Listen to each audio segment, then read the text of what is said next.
Are you looking for a way to dig into your world building for your story?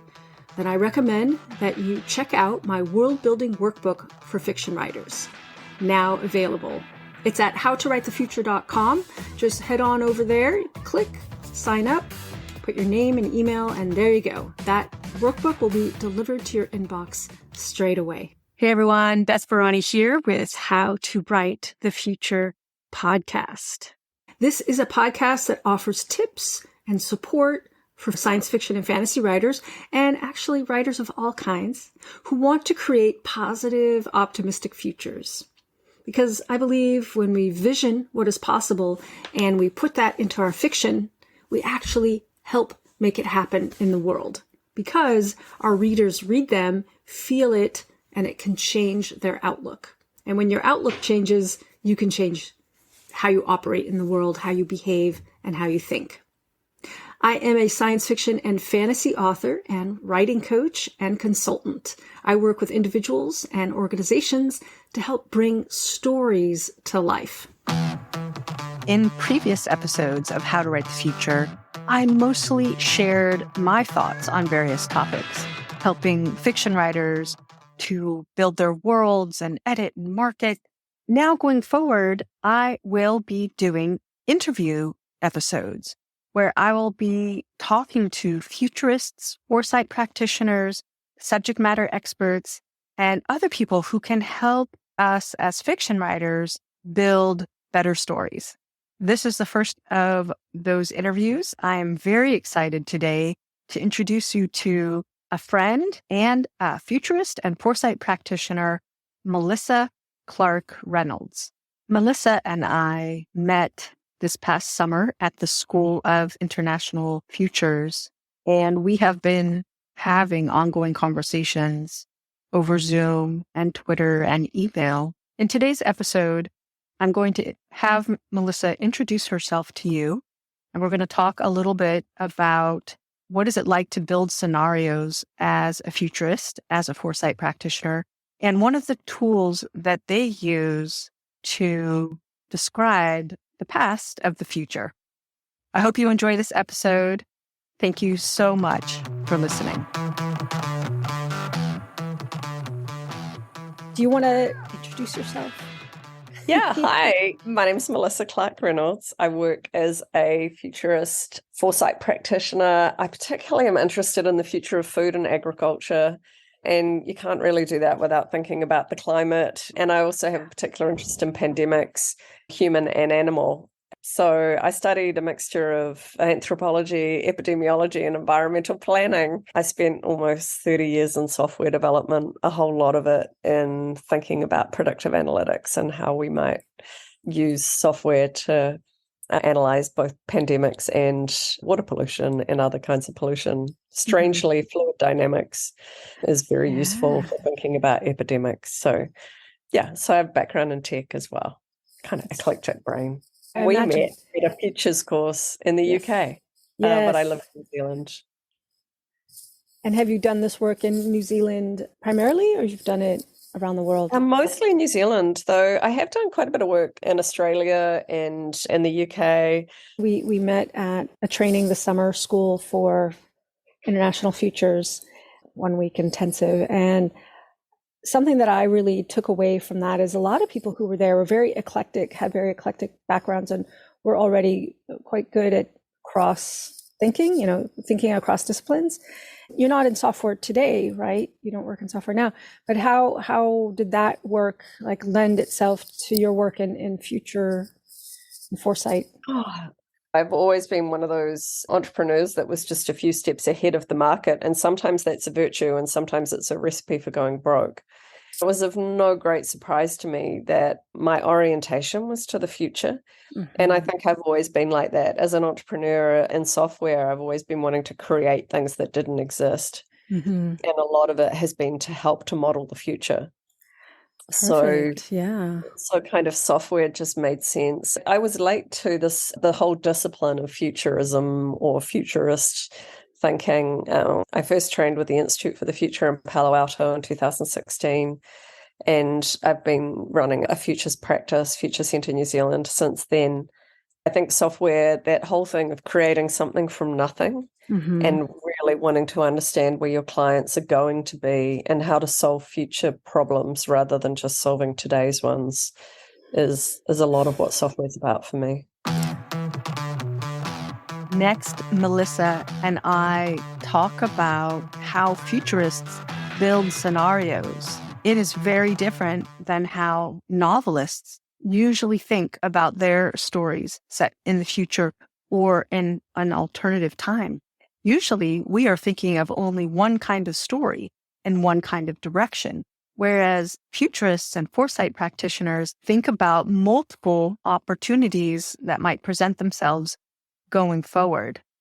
And I find this mental exercise really eye-opening as a science fiction writer. Let's take a listen. One of the things we were going to talk about today is about scenario building. And I thought that it's really interesting to me. I've been thinking a lot about like the present is messy and contradictory and the future will be too. Yeah. And I think that when I get commissioned by clients to develop futures for them or to maybe work with communities to develop futures, I feel like there's this drive to sort of create a single unified version of the future. And it's almost come out of our desire to like create a vision and then feel like somehow we just, if we hold that vision, we can smack it out, right. And it's very linear. I found that increasingly as I talk to clients and potential clients, they almost confuse this idea of creating a vision with creating futures. And so what I like to do is to work with them and go, well, the present is different depending on who you are and what point of view you have and how you might see the world. And the older I get, one of the things that I'm much better at doing is holding paradoxes. Yeah. So, we see the rise of the feminine, say. So we see the uprisings in the Middle East led by young, courageous women.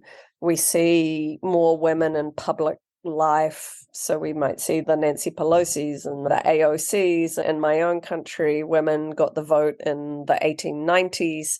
And so 1893, we have a long history of women in service. At one point, we had our Attorney General, the head of our judiciary, our Prime Minister, and our Governor General, which is the representative of the Queen in New Zealand, were all women. Those kind of women in power, women taking more roles in public life can exist at exactly the same time as we don't have pay equity. Yeah. Right? And access to abortion is limited in some countries, and access to contraception and access to childcare. And so these things, these contradictions can hold in the present. And I think sometimes we expect the future to somehow be clearer and more simplified, as if there is only one future out there. But these paradoxes of, say, more women in public life and a lack of pay equity, they exist in today's world. Yeah. And so part of what I like working through with people is this idea of creating scenarios of the future where we might think about 4 different futures, all of which are plausible. And the real future, in a sense, that plays out maybe a combination of those. But if we only try to create a single unified view of the future as we would like it to be, we won't be prepared for the future that actually arises. Does that make sense? Absolutely. It makes perfect sense to me. Anybody who works in an organization, whether it's a city or private company or nonprofit, it seems like it would be really beneficial for them to play out multiple scenarios and how each one impacts the people involved, and also what the current trends or signals are that speak to those things. Yeah. Makes perfect sense. I think, to your point, the present looks very different according to who you are and where you come from. And why wouldn't the future be any different? Yeah. And we can use as an example, like we were talking earlier about the past. If we just go back 10 years or even 20 years, we can see the advances that have been made, say, for example, in computers or cell phones, yet inequities still existed, challenges still existed. So can you define backcasting? Because it seems to imply we're looking backwards, but really we're in the future looking backwards. That's the perfect definition. Is it? Oh, good. I got it. That is the perfect definition. Yeah. Backcasting in that sense is throwing your mind out into the future that you've created and then coming backwards to today. Got it. And it actually, in some ways, it came out of the whole Apollo moonshot stuff, where what they did was that they threw their minds out to how do we get a man, because it was a man, onto the moon and home again safely. And what they did is that they got to the result, and then they said, what happened just before that? So just before the guys landed safely in the ocean, what happened? Well, the pod separated. Well, what happened just before that? And then they could actually work backwards to work out what order you needed to create things. So you didn't actually have to design the landing gear for the Apollo series until you'd already worked out how to get them to take off. Oh. And so you could start to do things like just-in-time design, and it really came from there. But it's become such a ubiquitous tool now in futures of that idea of throwing your mind out to the future state and then asking what happened just before that. Yeah. What happened just before that? Oh, what happened beautiful. Just before that? Yeah. It's so funny because that's actually how I do planning for my books, for anything that I'm putting out in the world. Okay, it's going out in the world. I'd like it to be at this date. And I'm very calendar oriented too. So I will then move it backwards. Well, to get there, we have to do this and then we have to do that. And I work all the way backwards. And that's actually what I do when I'm in a production mode, like for my novels, or I'm starting to put timelines around any project. It's so interesting. I've been doing that for years. Fascinating, because I use it in doing kind of strategic planning and stuff as well. Because mostly if we think about what we have to do, we think I have to solve this. And then after that, I can solve this. And then after that, I can solve this. And the problem with that is that it was taking too long. And that was the way they saw it with the moonshot, is that when they tried to do forecasting of what it would take to get the man on the moon, they didn't have the time. It was going to take them decades. Right. And so instead, by doing the backcasting, they could really crunch up the timelines a whole lot better. That's fascinating. Such a useful tool. And I think Such a useful tool. Yeah, it's sort of a sideways turn, but when I focus on editing, I focus on the end result, which is how do I want my readers to feel? And then use that. So I'm kind of putting myself in a future position and into somebody else's position, and then use that. It's not very step by step. It's very organic. It's very intuitive. But then I use that to work through everything in the editing process. Always a pleasure. Yeah, it's so much fun, Melissa, to talk with you. Yeah. I can't wait till we do it again. And just for our listeners, where can they find you if they want to connect with you? If they want to learn more about what you do, what's the best place for them to go? Well, despite what's happened to Twitter, I'm still on Twitter. So my handle is Honeybee Geek on Twitter. Melissa means honeybee, and I do keep bees. So, and I'm pretty geeky. So Honeybee Geek on Twitter. You can find me, Melissa Clark-Reynolds, on LinkedIn. I'm not so active there. And I have a website, futurecenter.nz. So message me. I do put out a regular newsletter on signals for one of the government departments in New Zealand, and it's free and you can sign up. And I have just started doing 6 monthly webinars of what I think my top 10 signals from the future are. And so if you keep an eye on my Twitter feed, you can sign up for those, and they're free too. Oh, all that sounds so wonderful. I want to be sure to be signed up for all your things. Send you links. Great. Thanks, everyone, for listening. Right. And until next time.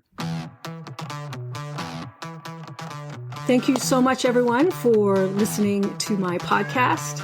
Your interest and feedback is so inspiring to me and helps me know that I'm helping you in some small way.